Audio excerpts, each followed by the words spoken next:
hopefully what attracted you to this session in this creative conference is the title, The Art and Science of Storytelling. So let's just start right now, and let me just share something that I've been doing for the last 11 years. I teach public speaking at a university level. I have for 11 years. And I usually have about 33 college students in my class between the ages of 18, 24. And because I teach night classes, I have some non-traditional students who come in who are trying to increase their public speaking skills.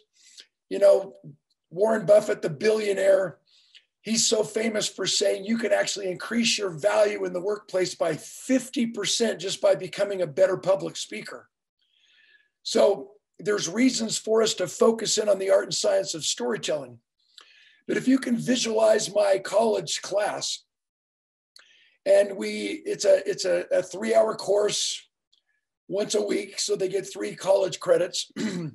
And it usually goes for an entire semester, 7, 8, 9 weeks, however long that is. And we analyze and we dissect every aspect of speaking and storytelling. And then here's my point, my friends, where I really want to kick off our experience together.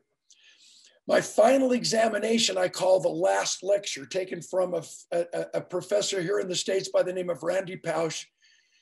He was battling cancer, and he was on his last leg, had 2 young daughters, and he decides he wants to go on video and record what he called his last lecture. So when he died, his wife could show this video to his little girls. This is what I want you to know from your sweet dad. I mean, what a tearjerker and experience to view.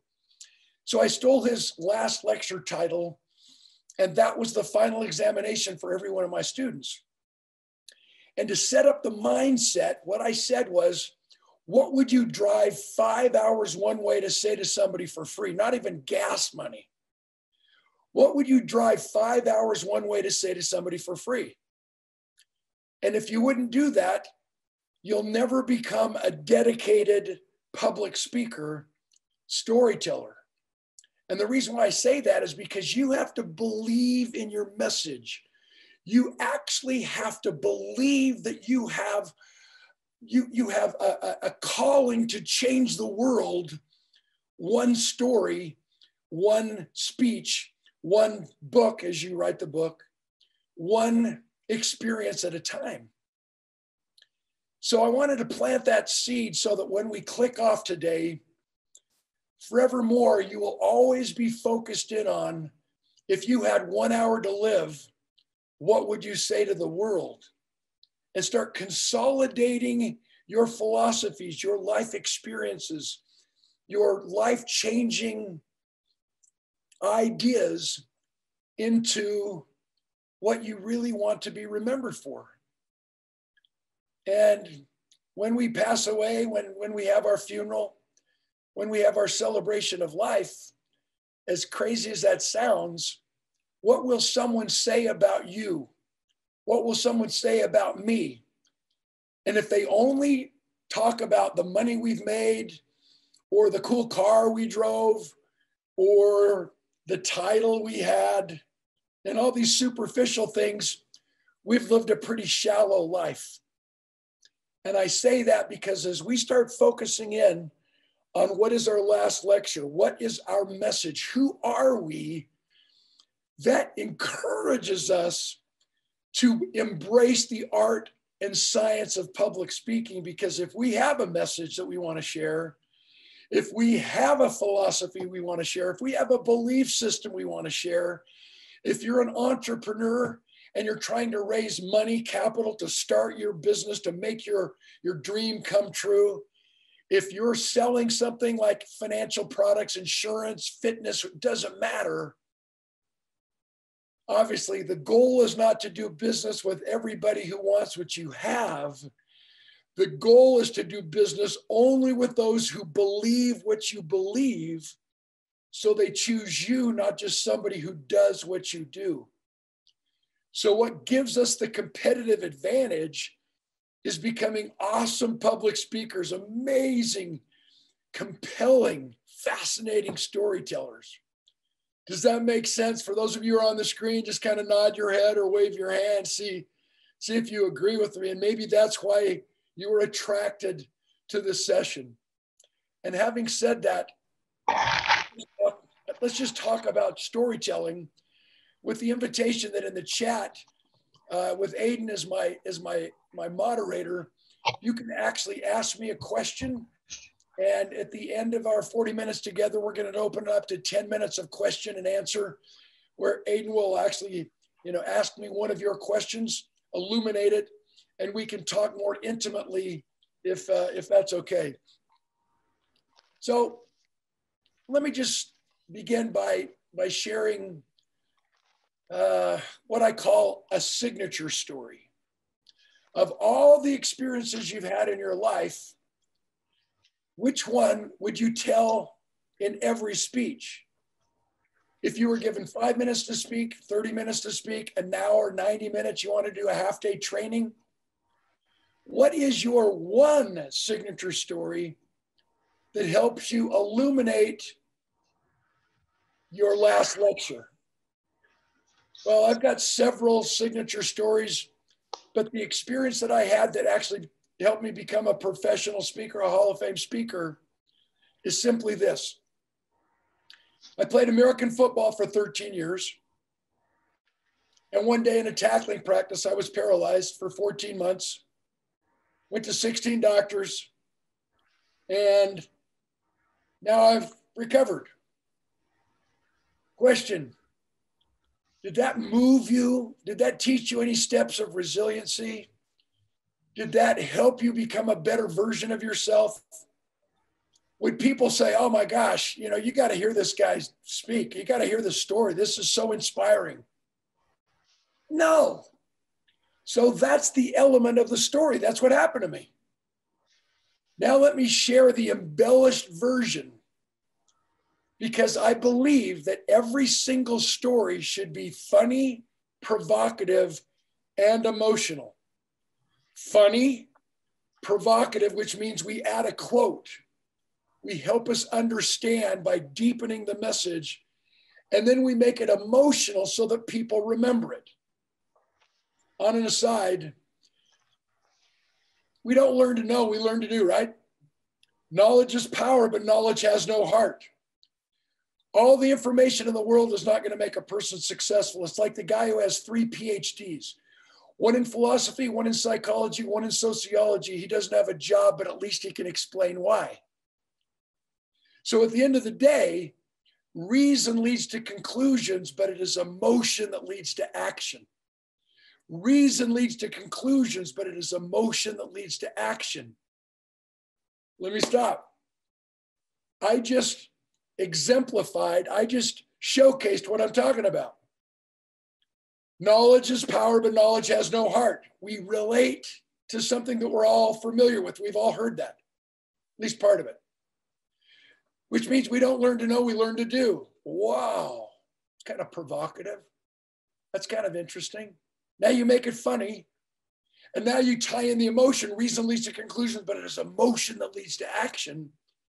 And in 30 seconds or 60 seconds, you've just taken one idea that's important to you, and you've couched it in that formula of funny, provocative, and emotional, so people remember it. They want to write it down. They want to access you on social media. They want to buy your book where it's found. Does that make sense?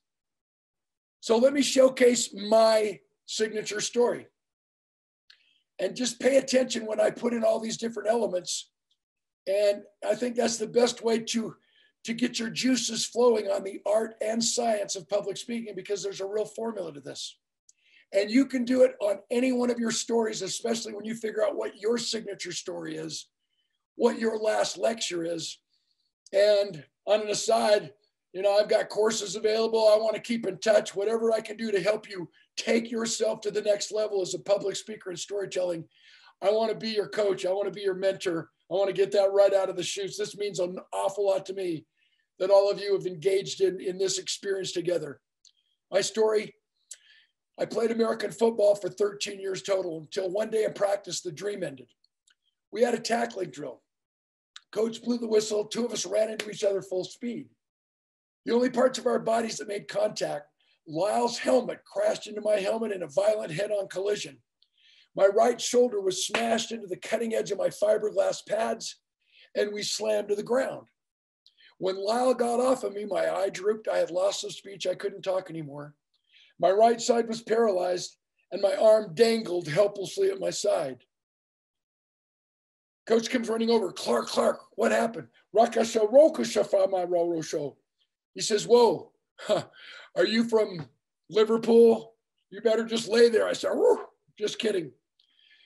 Doctor was present. He pulls the coach aside. He says, Clark's got serious nerve damage. In fact, he might even have serious brain damage.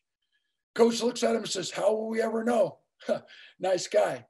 My eye drooped. I had loss of speech. I couldn't talk anymore. And my right side dangled helplessly at my side. I talked to it and it wouldn't move, scared me to death. Fast forward, I stayed paralyzed for 14 months. I went to 16 of the very best doctors in all of North America, 15 of whom told me I would never get any better. Have you ever heard that? What happens if you believe it?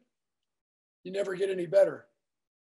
And my life hit a fast-moving downward spiral until I hit what I thought was rock bottom, until I hit what I thought was deep depression. Now that I've recovered, the most frequently asked questions I'm asked are, number one, Clark, why did you go to so many different doctors? The answer, I kept going from doctor to doctor until I found one who believed I would get better. The significance and power of mindset and belief. Do you realize that we become the average of the 5 people we associate with the most? Which means if you hang around with 5 broke people, you're going to become the 6th. If you hang around with 5 negative, whining, blaming, complaining people, you're going to become the 6th. I don't know if you own horses. When you put a hard to catch horse in the same field with an easy to catch horse, most of the time you end up with 2 hard to catch horses. In our human experience, when you put a healthy child in the same room with a sick child, most of the time you end up with 2 sick children. Moral of the story, to be healthy, disciplined, and significant, we must be willing to pay any price and travel any distance to associate with extraordinary human beings, even online. Congratulations for investing in yourself and tuning into this creative conference by Maxim. Unbelievable experience. You honor me. I thank you for joining me.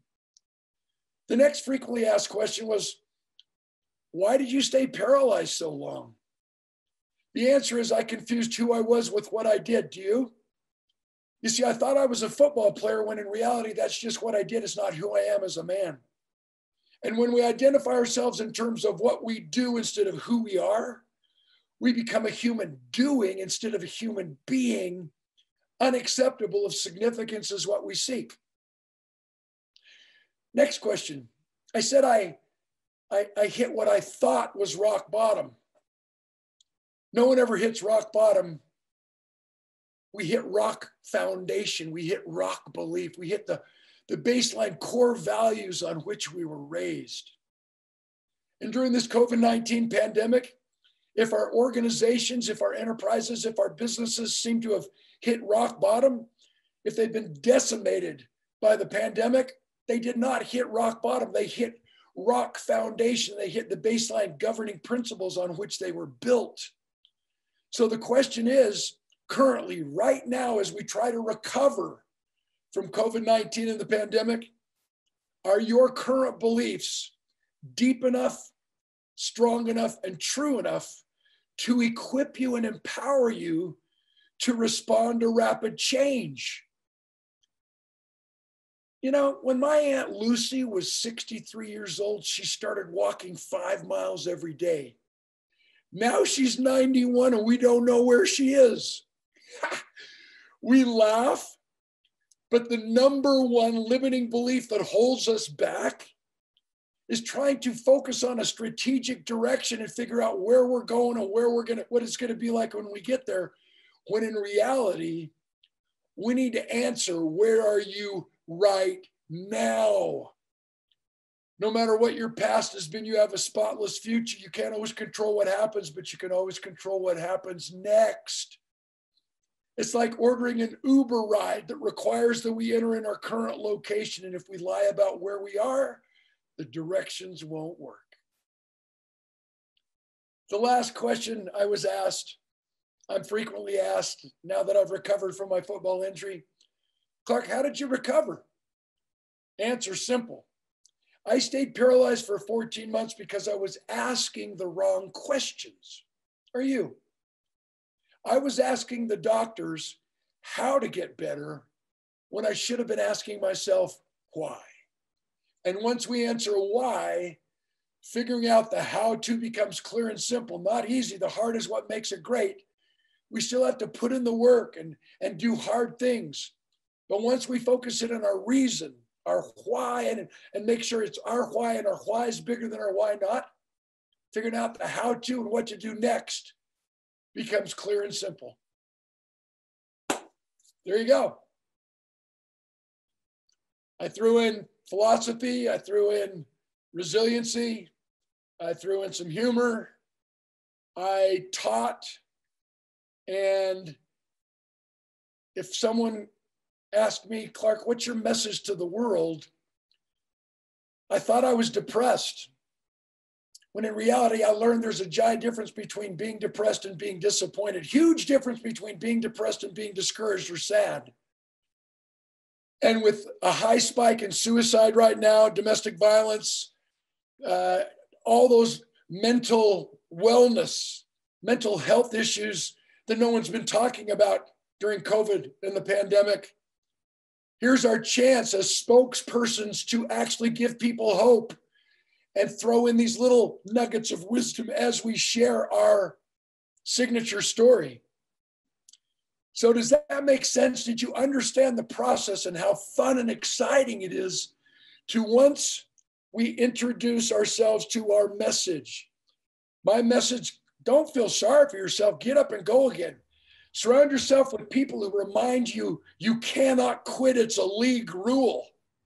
All these ideas that I was able to milk from my experience, this is my last lecture. This is what I want the world to know from me. So they choose to listen to my story instead of someone else who has an equally compelling story. But with that formula, make them laugh, make it compelling, make it provocative with a quote. If we just stand up as a speaker and say, stop competing against each other. And then I share one mantra that I raised my 4 children with: the only person you need to be better than is the person you were yesterday.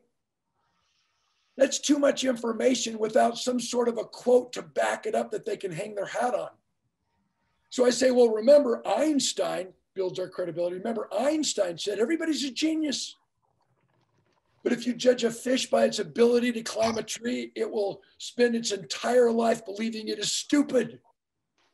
I just built my credibility, amplified the message I'm trying to share. That's the provocative. Add a quote. You can go online. Here's my message. What quotes do I have access to? And you'll read 5 or 6 that everybody knows. So you don't want to be one of those who just quotes some lame, over quoted quote. Then you'll find 1 or 2 that just bounce off the page, bounce off your computer screen. And then I challenge you to write your own, modify it, and massage it using your creative juices to come up with something that someone else might quote you as saying. If that makes sense, the art and science of storytelling is incredibly important. So by a show of hands with just the 4 of you on the screen, and you'll be the spokespersons from everybody, do you want me to talk about the mechanics, breaking down the formula for creating a speech that listeners love? There's 8 elements. I could go there. Or do you want me to talk about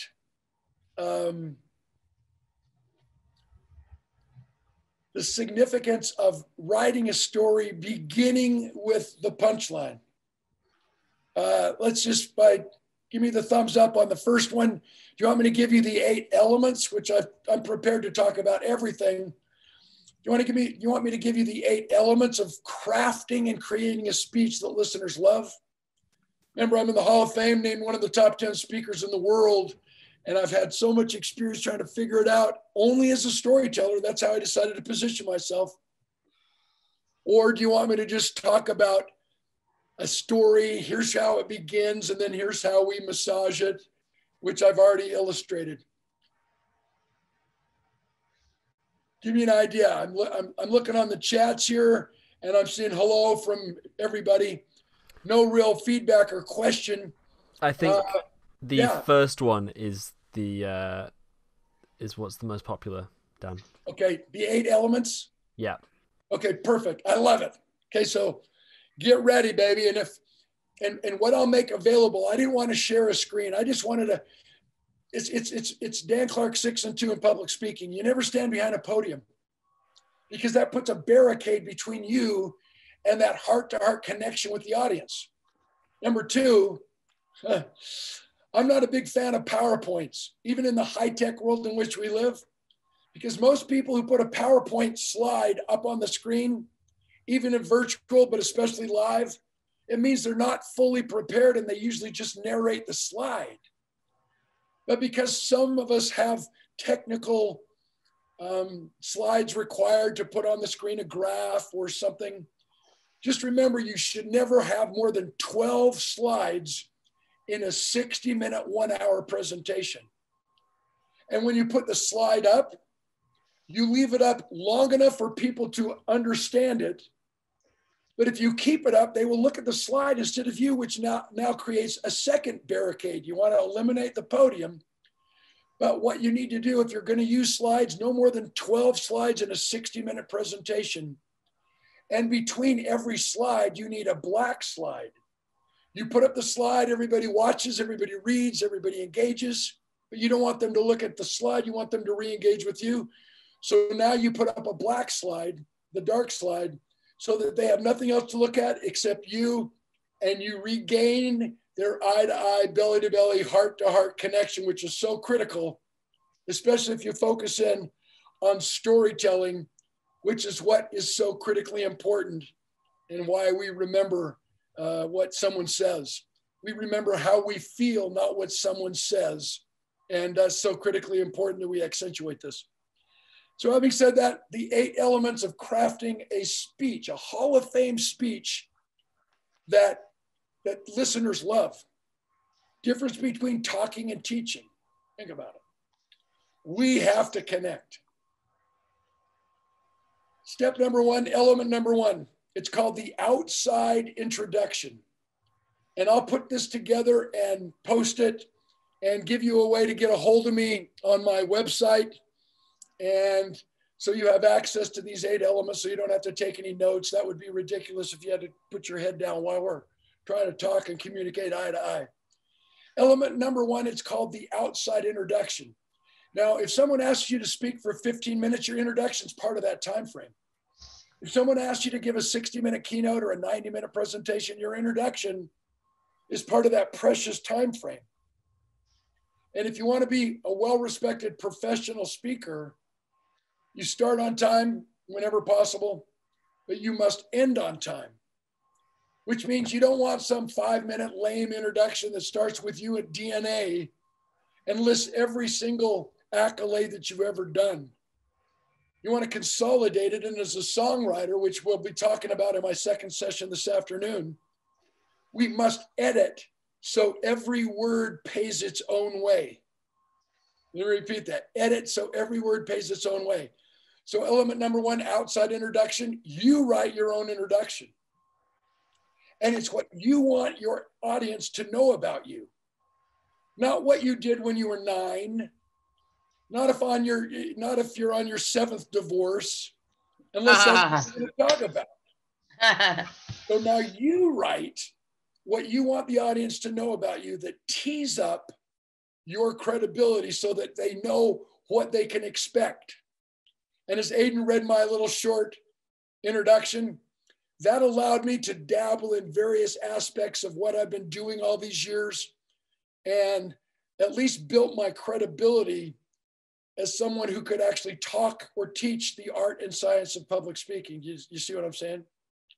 If you're an expert in the history of motorcycles, if that's what I was going to talk to you about, half or three-fourths of my introduction that Aiden read would have been non-existent. It would have been more focused in on, I love my Harley Davidson. I've ridden it cross country with the Willie G. Davison family.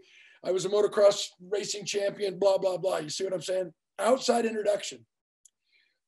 Excuse me. The goal, you write it out, then you edit so every word pays its own way.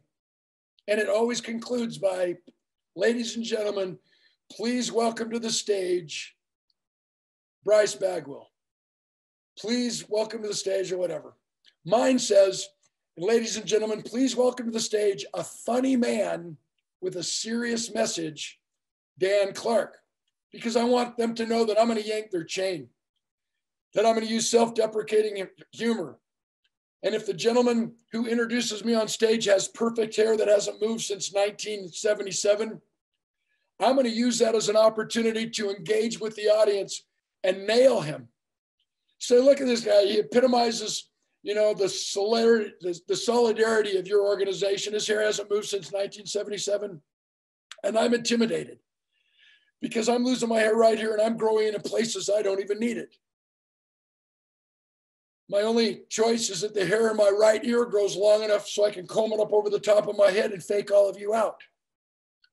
And then because Bryce has been interacting with me on the screen here, I would say, well, apparently Bryce disagreed because every time he got a gray hair, he just plucked it out. That's funny. So that could be the way to engage the audience. And here's where a slide comes in. Not yet, sorry. I'll bring that up in 1 second. So the outside introduction tees you up, you write it, you control what it says. Now here's what you do. In a live experience, you require a sound check. So you can check the microphone, you can see where you walk up the steps and exit the stage. You can see if there's a big plant behind you that makes you look like a marijuana, reefer, whatever the case may be.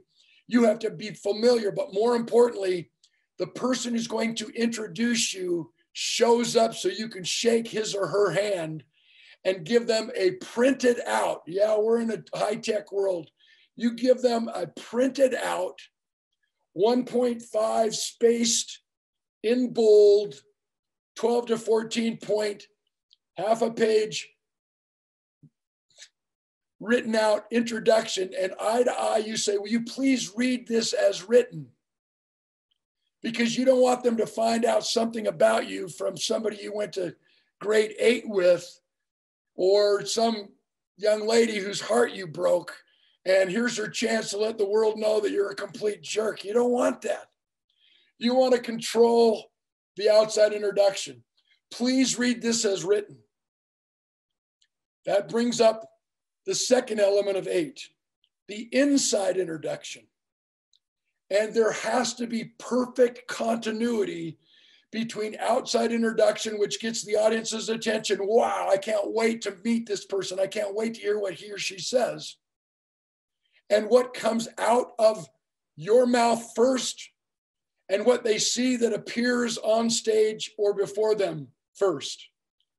For example, if your outside introduction says, and please welcome to the stage, Michael Rhino, who's an expert in dress for success. And you come out in, a sport jacket that's all ripped up, and, your hair's all goofy, and you got crap on your boots because you walked through the mud before you got to the event. There's an obvious disconnect, and people are like, man, this guy's a flipping con artist. What am I doing here? What the flip? So you have to dress, whatever the occasion is. You have to make sure there's perfect continuity between how they tee you up in the introduction and your first impression. Now, the first impression is the first 60 seconds to 2 minutes that comes out of your mouth, and then the next 3 minutes that follows. So the inside introduction total is about 5 minutes long. But the first impression is so critically important. And to make it compelling and fascinating and shocking and engaging is critically important on how you start your speech. So let's just say this, that I gave, that Leo, you were given an assignment to go speak at a local university, local college, wherever you are. And because there was a high spike in drinking and driving accidents, they said, Leo, will you come and speak to our 5,000 students on drinking and driving? You said, yeah, thanks. You flatter me. I'm honored. And you show up and you start your speech behind the podium and say, I've been asked to talk to you today about drinking and driving. Every single one of the 5,000 students will not only tune you out, 90% of them will exit. I got better things to do with my life than listen to this quack preach to me. But if you show up and refuse to stand behind the podium, which means you request a handheld mic, and in that conference, in that sound check before anyone's in the room, where you meet the person who's going to introduce you in exchange, you get a chance to check the sound system. You get a chance to figure out how to turn on the handheld microphone. You don't say, hey, is this on? Is this on? No, you just casually just tap the top. You be a pro. And pretty soon you hear it go out of the speakers. It's cool. So you don't have to stop. How cool would it be, Leo, if you started your speech? Today, 9 brand new shiny coffins were delivered to McKay Mortuary. You pause, and now all 5,000 students are like, shut up, man, what's up? And every single one of them were young people your age who were killed by drunk drivers. So you never say, stop drinking and driving. And in the first 30 seconds, you got them. You see what I'm saying? The inside introduction is so critically important because it's the first impression. It's so critically important that we take time to figure out what we're going to say. And because I'm a humorist, I always start with something funny. I always start with a joke. You know, I would say something like I spoke at a national safety conference. And most of the time when they have speakers at safety conferences, they always bring in someone who had their arms cut off or the legs cut off or were engaged in some just catastrophic injury. And they basically say, look, because I lost concentration, this is what happened to me. Don't do that. And I can't compete with them. I want them to choose me, not somebody who does what I do. And so in that same frame, I can talk about that the number one cause of accidents is distraction and loss of concentration. So in my way, visualize this audience, 5,000, mostly, you know, hardworking, basically borderline redneck, mostly male guys in my audience from labor unions across the board in the oil and gas industry, outside working hard. I choose from my repertoire a joke that they would actually give me a standing ovation for to start my speech. And I would say, and I did, and it was awesome. I stood up and I said, you know, we're here to talk about safety, but the number one cause of unsafe acts is a lack of concentration and distractions, which in my mind means we better get it right at home before we can ever get it right at work. Because if you're dragging arguments and conversations and bad vibes from home to the workforce, it's going to take a while for you to get focused on the task at hand. And when you become complacent, you might lose a limb. So guys, do you agree that if we don't get it right at home, we better get it? I mean, if we don't get it right at work, we'll never, if you don't get it right at home, we can never get it right at work. And they're like, yeah. I said, let me illustrate. Preacher's in the middle of the sermon and all of a sudden the back door of the church slams open and in walks the devil. All the church members climb out the windows. Preacher slides out the back door. One good old boy sits in the church, stays there on the bench defiant. Devil walks up to him and says, apparently you don't know who I am. Good old boy says, yeah, you're Satan. Devil says, well, apparently you don't realize that with one gesture I can have you cast to outer darkness. Old boy says, yeah. Devil says, well, apparently you don't realize that with one word of my voice I can have you tormented for eternity. Good old boy says, yeah. Devil says, and why aren't you afraid of me? Old boy says, listen, I've been married to your sister for 42 years, and there's nothing you could ever do that would intimidate me. They laughed so hard.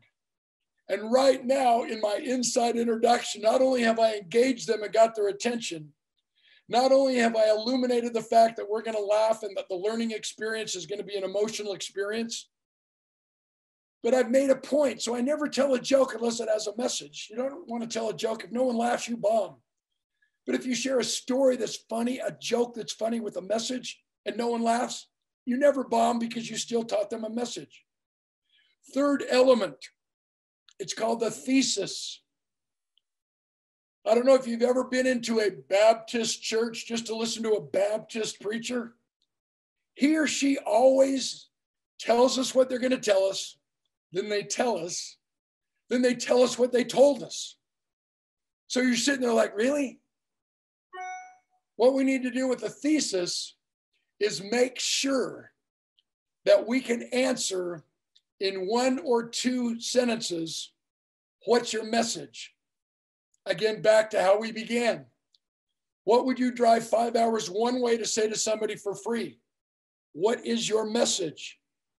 Mine would be, get back up and go again. You can if you think you can, no matter what. So in the thesis, what I want you to do, once you decide what your message of your speech is, you've got to give that elevator speech. When someone says, so, how do I say your name? Fayere? Fayere? Beautiful name. Fayere, someone stops you. Fayere, what do you talk about? What's your mission? What do you do? And we come up with one or two lines. So let's just say that the entire message you're going to deliver is that you want to help your community raise money for a recreation center for all the young people in your community. After school programs, help them get off the streets. Some who come from a tough family life and they need some interaction, positive influences, whatever the case may be. And so that's your thesis. And so, ladies and gentlemen, I am so honored to be here, because by the time we share stories and I take you on this emotional roller coaster ride and then conclude by lip syncing 3 Britney Spears songs so you'll never be the same, we will leave our meeting fired up, galvanized, use some cool words, to do whatever we need to do to serve these underserved children and build this rec center that we all know will benefit our community. Just to butt in there, speaking of leaving the meeting, we've got 5 minutes left of this session, Dan. So, holy cow. Okay, let me quickly go through. I haven't even been watching the clock. Okay, thanks, Aiden. Let me hurry.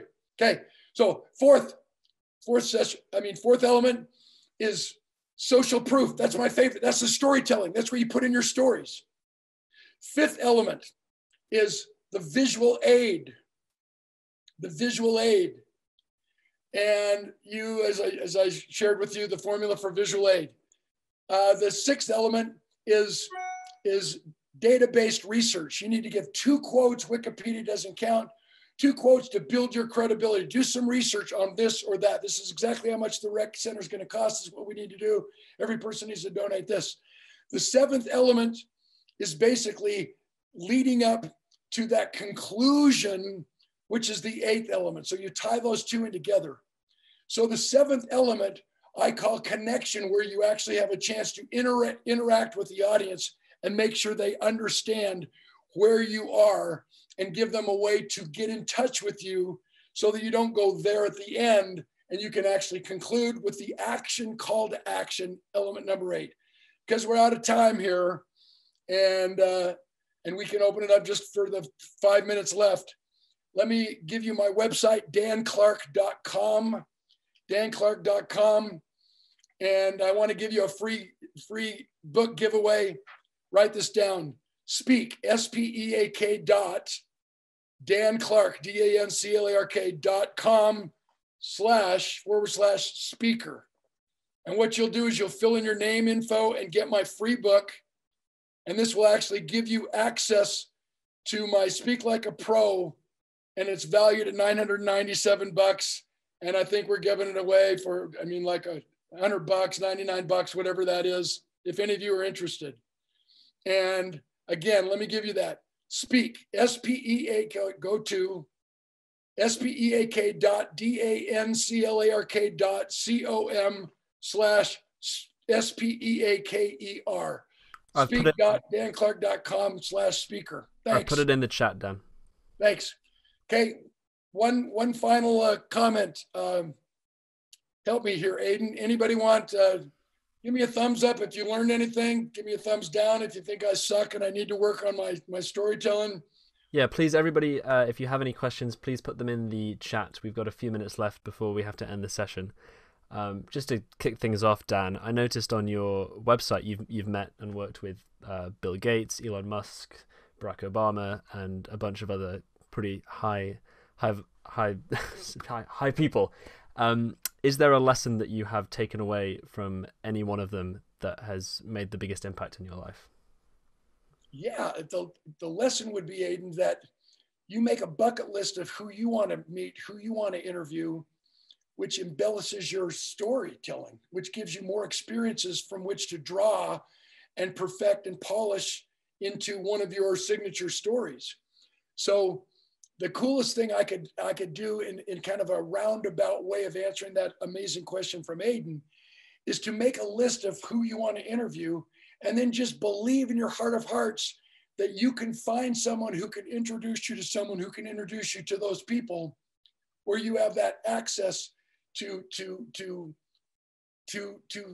their information, their personality, their life experience. So probably what all of them have in common is their ability to speak and tell stories.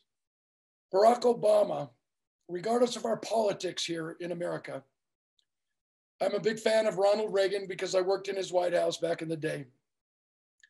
But Bill Clinton, he was a great speaker. George Bush, not so much. Barack Obama, you can't find a more eloquent speaker and who got in the flow and the groove of communication, who proves true why this session is so critically important, why we need to keep in touch, and how I can help you as your personal mentor. We all know the train wreck from Trump's inability to communicate. Biden's still a little shaky, but whatever we need to do, we need to make a list of people that we idolize as communicators. One of my heroes was Dr. Martin Luther King Jr., whose birthday we just celebrated. His speech, 1963, I Have a Dream, is still one of the most iconic speeches that we can watch and embrace as far as repetition, consolidating it into what do we want to say and what's our challenge to the world. Winston Churchill had some amazing speeches. The list goes on. And I would suggest that you find someone, as I have, and learn the lesson. Because when you think of Elon Musk, you think of electric cars, you think of Tesla, you think of space exploration. So the lesson I learned from him is anything is possible. Bill Gates, work hard, focus, make money, but it's not about making money. It's about what you do with your money after you've made it. You see what I'm saying? Last comment. What will people say behind your back? When someone brings up your name right now, what will they say? Think about it. Army sergeant calls up commissary. Young private answers the phone. Sergeant says, tell me what we got. Private says, we have 1,500 rifles, 10 tanks, and one fat-headed sergeant's Jeep. Sergeant says, what? Private says, we have 1,500 rifles, 10 tanks, and one fat-headed sergeant's Jeep. Sergeant says, do you know who this is? Private says, no. Sergeant says, this is the sergeant. Private says, whoa. You know who this is? Sergeant says, no. Private says, good. Bye-bye, fathead. I just taught you a principle with a funny story. May I challenge you and beg you to keep in touch with me. I want to be your coach. I want to be your mentor. I want this session to outlast itself. Thank you so much for joining me. Back to you, Aiden. Let's just keep in the time frame that we must. And if you'll just go to that internet opportunity to connect, in there you will find these 8 elements and illuminated, so you don't feel like I just gypped you and had to whip through the last 4 because I ran out of time. God bless you all. Let's just hope and pray for the healing in the world. And you honor me. Thank you, Aiden. Back to you, good brother.